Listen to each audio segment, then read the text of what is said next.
as diferenças entre o pensamento do artista e jornalista Manuel Quirino e do legista e antropólogo Nina Rodrigues. Você confere essas e outras informações na entrevista à doutoranda em Estudos Étnicos e Africanos do Centro de Estudos Afro-Orientais da UFBA, Sabrina Gleide Rio.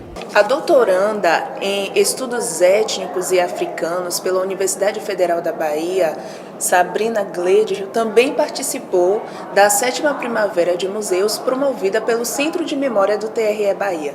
Doutora, é um prazer receber a senhora, muito obrigada. A senhora, como pesquisadora da vida e obra de Manuel Quirino, como foi que surgiu esse interesse? Quando eu estava fazendo mestrado, eu estava procurando um assunto de pesquisa e quando li o livro Tenda dos Milagres, de Jorge Amado, descobri que o personagem Pedro Arcanjo teria sido inspirado em parte por Manuel Quirino. E por feliz coincidência, meu orientador, o finado E. Bradford Burns, foi o grande pesquisador interessado por Manuel Quirino fora do Brasil e tinha publicado um artigo sobre Quirino, justamente sobre o interesse que Quirino tinha em reivindicar o papel do negro na construção da civilização do Brasil. E ele me incentivou a usar o Quirino como ponto de partida para tentar também entender as relações raciais do Brasil, que são tão diferentes, por exemplo, dos Estados Unidos, onde existe outra maneira de identificar o negro e do negro se auto-identificar. E qual foi a grande contribuição intelectual de Manuel Quirino para a história e cultura do Brasil? Isso é uma pergunta muito difícil porque ele foi pioneiro em várias áreas. Ele é considerado o pioneiro da história da arte, inclusive o Vasari do Brasil, porque ele escreveu 2 livros sobre as histórias de vida de artistas baianos. E o professor Luiz Freire, da Escola de Belas Artes, já escreveu e falou muito sobre isso nas palestras e seminários sobre Quirino.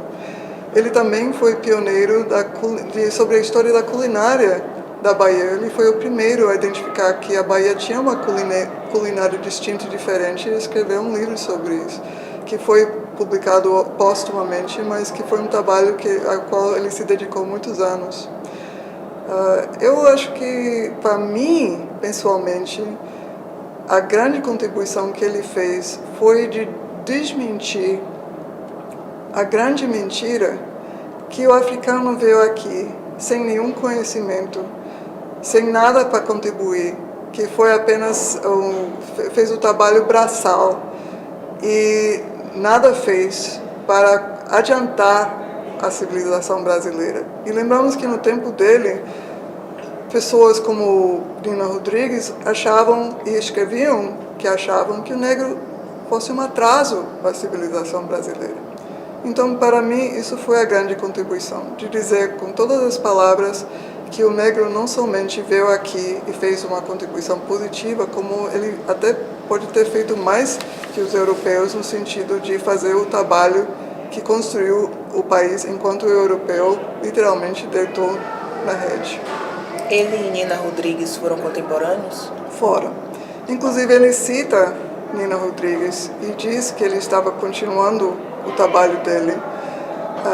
Chama do malogrado Nina Rodrigues. Alguns poderiam interpretar isso de uma crítica, mas podemos dizer também apenas uma maneira de falar de uma pessoa que morreu jovem. Mas ele tomou outro rumo e, sem dizer isso abertamente, ele jamais disse: eu estou contradizendo a filosofia racista de Nina Rodrigues, mas ele escreveu que ele ficava revoltado com a imagem negativa e a maneira em que estavam tentando rebaixar, ele falou acoimar o negro como rude e não inteligente. Então, ele ficava revoltado com isso e queria mostrar que o negro era passível do que ele chamava de evolução, seguindo as ideias de Darwin, porque o próprio Brasil virava essa história da evolucionismo e evolução, né?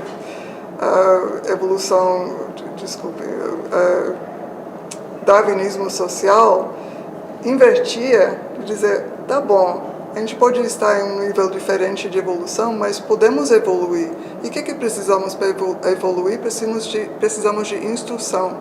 E era apenas isso que diferenciava o negro do branco, que o negro era negado a instrução, principalmente quando era escravo. E sobre a aceitação das ideias dele? As ideias dele só estão começando a ser aceitas hoje em dia, porque primeiro tem que respeitar o mensageiro. E só mais recentemente começamos a ver Manuel Quirino como ele era visto na época dele, porque eu já li os obituários que saíram, muitos, em vários jornais da Bahia, né, a comoção em torno do enterro dele, que mostrou que ele era uma pessoa querida, uma pessoa respeitada. E ele foi sim enterrado na Quinta dos Lázaros, mas depois ele foi desenterrado e os ossos dele foram transferidos para a sacristia da Igreja de Nossa Senhora do Rosário dos Pretos e pode ser visitado até hoje. Fizemos uma missa para ele este ano. Sabemos também que ele era um artista de múltiplos talentos. Como ele trabalhava essa questão da imagem, da iconografia?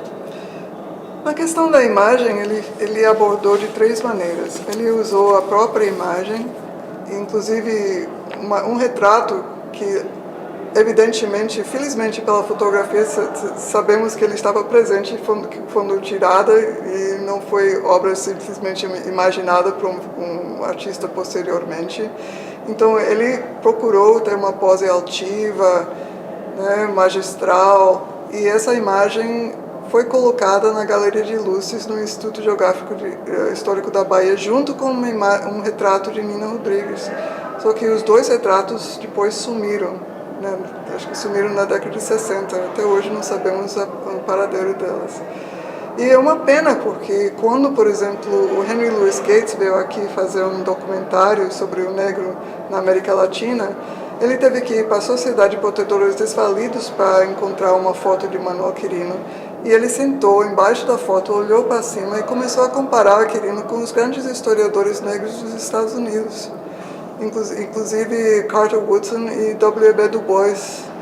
Então, sem essa imagem, como é que podemos lembrar a pessoa? Como é que a gente podemos pensar a pessoa? Só podemos tentar reconstruir uma imagem que às vezes é deturpada, às vezes não. Podemos ver hoje em dia alguns retratos que foram pintados inspirados em fotos de Manuel Quirino que mostram ele um pouco lúgubre, um pouco triste, um pouco humilde, coisas que já sabemos que ele não era. Inclusive, como a professora Graça falou, ele criou muitos amigos pela própria altivez. Muito obrigada, professora. Esse programa especial fica por aqui. Muito obrigada. Até a próxima.